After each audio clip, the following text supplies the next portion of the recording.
السلام علیکم ورحمۃ اللہ وبرکاتہ۔ یہ ہمارے محترم عمر بھائی جو کہ الحمدللہ قرآن و سنت کی روشنی میں جادو، جنات اور نظر بد جیسی بیماریوں کا علاج کر رہے ہیں، تو یہ ان کی خواہش تھی کہ میں ان کے چند سوالات کا جواب دوں، تو پوچھتے ہیں ان سے انشاءاللہ یہ کون سے ان کے سوالات ہیں، اور کوشش کریں گے انشاءاللہ قرآن و سنت کی روشنی میں اس کا جواب دیا جائے، کیونکہ یہ چاہ رہے تھے کہ لوگ بہت زیادہ گمراہی کی طرف جا رہے ہیں، تو ہمارے پیغام کا مقصد بھی صرف یہی ہے کہ لوگوں کی اصلاح ہو سکے اور ان کے جو بھی معاملات ہیں وہ قرآن و سنت کی روشنی میں اپنے معاملات کو حل کر لیں یا حل کروا سکیں۔ تو جی عمر بھائی۔ جی، یہ حافظ ادریس صاحب ہیں، محمدی دارالعلاج کے نام سے ان کا ایک ادارہ ہے، جہاں یہ جادو جنات کے حوالے سے 11 سال سے کام کر رہے ہیں۔ تو میرا ان سے رابطہ ہوا اور میں نے یہ سمجھا کہ یہ ایکسپیرینسیبل آدمی ہیں،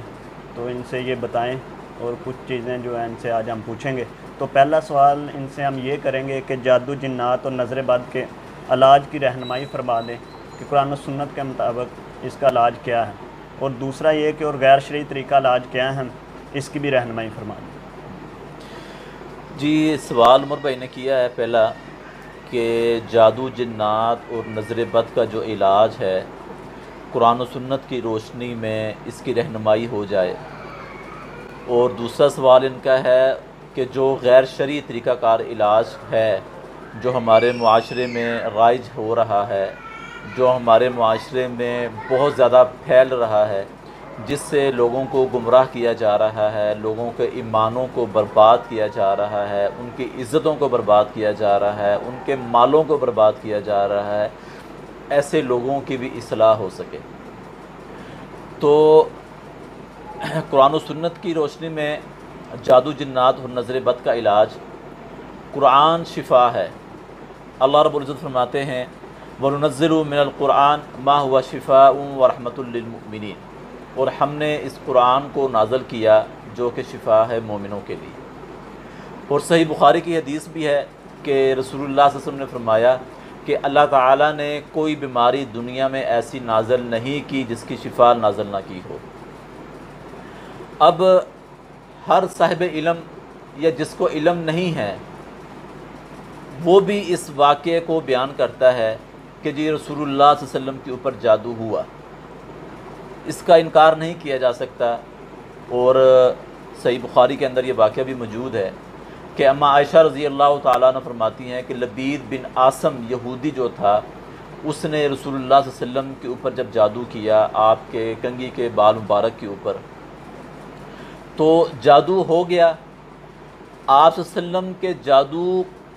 کا تذکرہ تو ہم کر لیتے ہیں، ہم نے آج یہ تذکرہ کرنا ہے کہ رسول اللہ صلی اللہ علیہ وسلم کے جو جادو کا توڑ جو ہوا تھا وہ کہاں سے ہوا تھا، کس طریقے سے ہوا تھا۔ تو رسول اللہ صلی اللہ علیہ وسلم کی حدیث سے ہمیں یہ ملتا ہے کہ جس وقت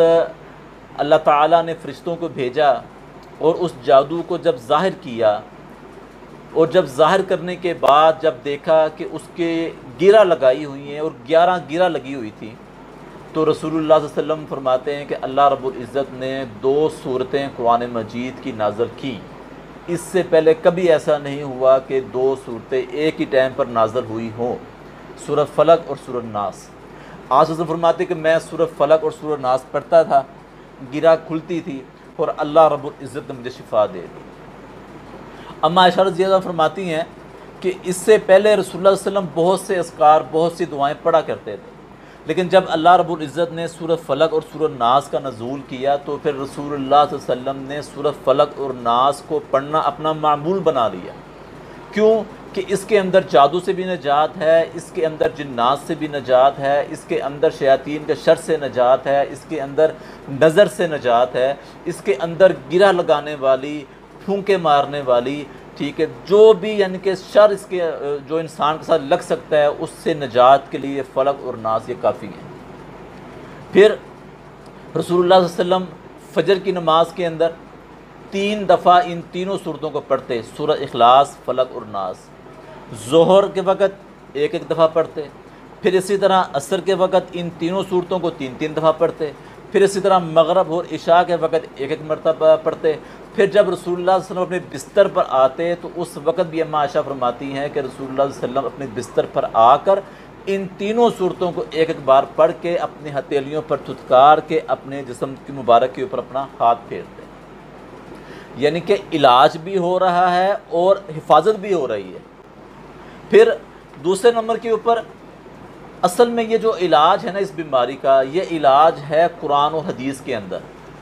اور قرآن حدیث کے اندر جو یہ علاج ہے، یہ علاج بنتا ہے یقین کے ساتھ۔ جب آپ کو یقین ہوگا نا کہ قرآن شفا ہے، پیارے پیغمبر کا فرمان شفا ہے، تو پھر انشاءاللہ بڑی سے بڑی بیماری بھی ہوگی تو اللہ آپ کو شفا دے دیں گے۔ اور یہ نہیں کہ صرف یہ جادو، جنات اور نظر بد کا مسئلہ، اس کے علاوہ بھی بڑی سے بڑی بیماری بھی ہوگی جس کو آپ میڈیکل کی طرف لے کر جاتے ہیں، اللہ اس سے بھی انشاءاللہ شفا دے دیں گے۔ اب ہمارا یقین نہیں ہے، ہم ہیں تو مسلمان لیکن ہمارا یقین نہیں ہے، بہت کمزور ہے۔ اگر ہمارا یقین ہو جائے اس طریقے سے جس طریقے سے صحابہ کا یقین تھا، جس طریقے سے تابعین کا یقین تھا، جس طریقے سے ائمہ کا یقین تھا، تو انشاءاللہ اللہ کی رحمت سے کوئی بڑی بیماری نہیں ہے۔ ہمیں یہ محسوس ہو جائے کہ جب ہمارے ساتھ کوئی معاملہ ہو، ہمارے پاس قرآن موجود ہے، حدیث موجود ہے، ہم پڑھیں گے، ہمارا معاملہ انشاءاللہ حل ہو جائے گا۔ اب یقین کی بات کرنے لگا ہوں۔ زاد العماد کے اندر امام ابن القیم رحمۃ اللہ علیہ فرماتے ہیں کہ میں بیت اللہ میں تھا، میں بیمار ہو گیا، مجھے کوئی طبیب نہ ملا، تو پھر میں نے کیا کیا، میں نے آب زمزم لیا، سورہ فاتحہ پڑھتا، آب زمزم پہ دم کرتا، اپنے جسم پہ دم کرتا اور اس پانی کو پیتا۔ میں نے چند دن یہ عمل کیا، اللہ نے مجھے شفا دے دی، سورہ فاتحہ پڑھنے سے اللہ نے شفا دے دی۔ پھر یقین کی بات کرنے لگا ہوں، یہ چند احادیث آپ کے سامنے رکھنے لگا ہوں۔ عثمان بن العاص رضی اللہ تعالی عنہ یہ اللہ کے نبی صلی اللہ علیہ وسلم کی خدمت میں حاضر ہوئے اور فرمایا کہ اللہ کے رسول، میں نے جب سے اسلام قبول کیا ہے میرے جسم میں درد رہتی ہے، اور کفار جو ہیں یہ میرا مذاق اڑاتے ہیں، وہ کہتے ہیں کہ تو نے اپنے آباء و اجداد کا دین چھوڑ دیا ہے تو اس وجہ سے تجھے یہ تکلیف ہو رہی ہے۔ تو رسول اللہ صلی اللہ علیہ وسلم نے فرمایا کہ اے میرے صحابی، جسم کے جس حصے پر درد ہے وہاں پر اپنا ہاتھ رکھو۔ ہاتھ رکھ لیا، فرمایا یہ پڑھو بسم اللہ بسم اللہ بسم اللہ 3 دفعہ، پھر دعا پڑھی اعوذ بعزت اللہ وقدرتہ من شر ما اجد واحاذر، 7 مرتبہ یہ دعا پڑھی۔ اب یہ عمل اللہ کے نبی صلی اللہ علیہ وسلم نے بتا دیا، سکھا دیا۔ اب یہ صحابی فرماتے ہیں کہ میں نے چند دن یہ عمل کیا، اللہ نے مجھے شفا دے دی، پتہ ہی نہیں کہ جسم میں دردیں کہاں ہیں، چند دن یہ عمل کیا۔ یقین کی